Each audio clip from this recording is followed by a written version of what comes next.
Hey guys, welcome back to my channel. Thanks so much for joining me. For today's video, I have my favorites for the month of July.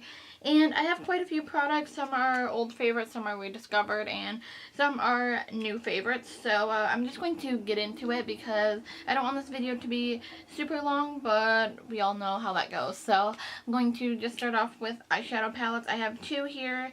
And this was actually in my makeup basket or shop my stash video, and that is the Anastasia Soft Glam palette, and I freaking love this palette. If you've never seen this is what it looks like. And I absolutely love warm tone eyeshadows, and I feel like this has a good variety of warm tone shades, and I love the shimmers in here. I feel like they are so pigmented and vibrant, and then the mattes in here blend like a dream. So I love this palette, and I think it pairs nicely with the Modern Renaissance as well as the other Anastasia palettes that I do own. So I love this, and I was using this the first couple weeks in July until I got the Anastasia Norvina palette. I love this so much. I feel like this is such a good palette. I'm wearing it on my eyes today. I just feel like, again, if you own any of the Anastasia palettes, and I just feel like they all work well together. Like if you own one or two, they pair nicely together, and I love this palette. And well, there goes the brush. I love this palette, and I feel like, again, it just pairs nicely with the Modern Renaissance. The shimmers, or the shimmers in here are insane. You need the tiniest bit. I would say out of all the Anastasia palettes I own, the shimmers in here are probably the most vibrant and pigmented. You need, like I said, the smallest amount in this palette. So if you do get this palette, just be wary of that. I think, do not go in multiple times because you do not need to. The mattes in here blend like a dream. I would say the mattes are a little powdery, and I mean they're not more powdery than the Modern Renaissance, I don't think, but I love Anastasia eyeshadows, so this has definitely been a favorite of mine, and I'm so happy that I picked it up because it is well worth the money, and I cannot stop using it. So I would highly recommend checking it out if you have not done so. Alright, so next I have two of the Stila Glitter and Glows, and I'm not sure if I mentioned these in my last favorites or my last video. I talk about these all the time. And then two of my favorites are Kitten Karma, which I have on my eyeballs today.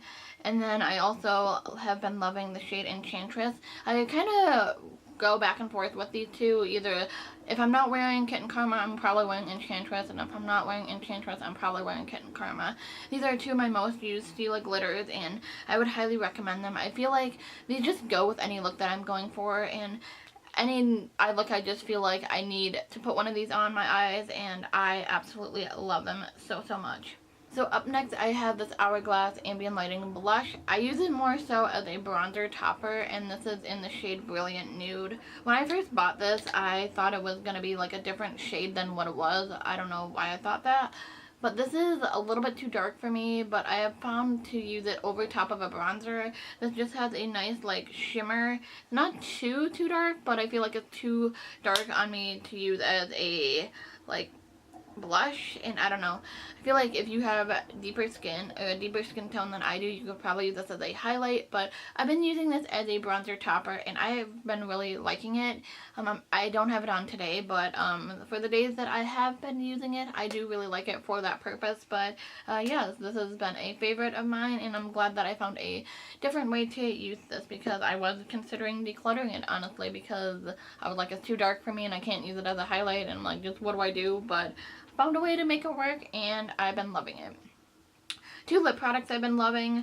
These are from Urban Decay. I don't think you can like find this formula anymore, but they do have these shades in the new Vice formula. And these are the two lipsticks from Urban Decay from the Revolution line. I have Sheer Liar, which is just kind of like a pinky nude mauve, I would say. This is what it looks like, and I've been rotating between this one as well as the shade Rush, and this one's more of a deeper like mauve, I would say, and I just love both of these. I think they pair with, or they go well with any eye look that I'm doing. There's something in my eye.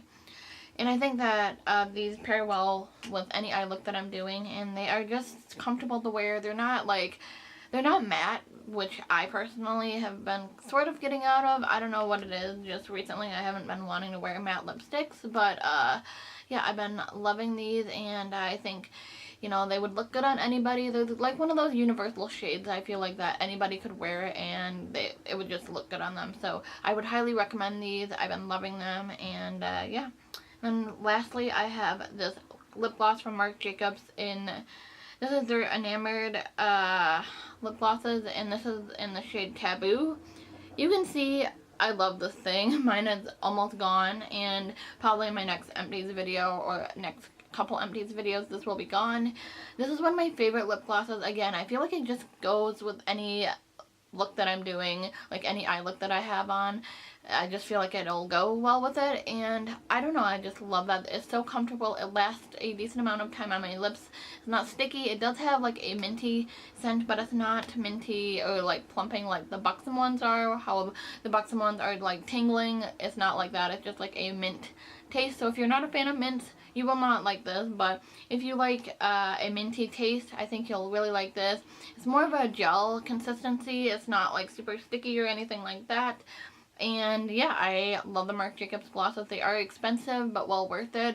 Marc Jacobs does have sets a lot of the time, so I would, you know, say if you're looking into trying out the Marc Jacobs sets, I would go with, you know, getting a set, because they are, you know, worth it, and with the full size is quite pricey. But if there's one or two shades you like, just try to get a set. But yeah, anyways, that's gonna complete my favorites video for the month of July.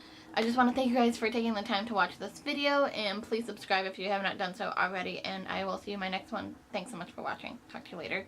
Bye.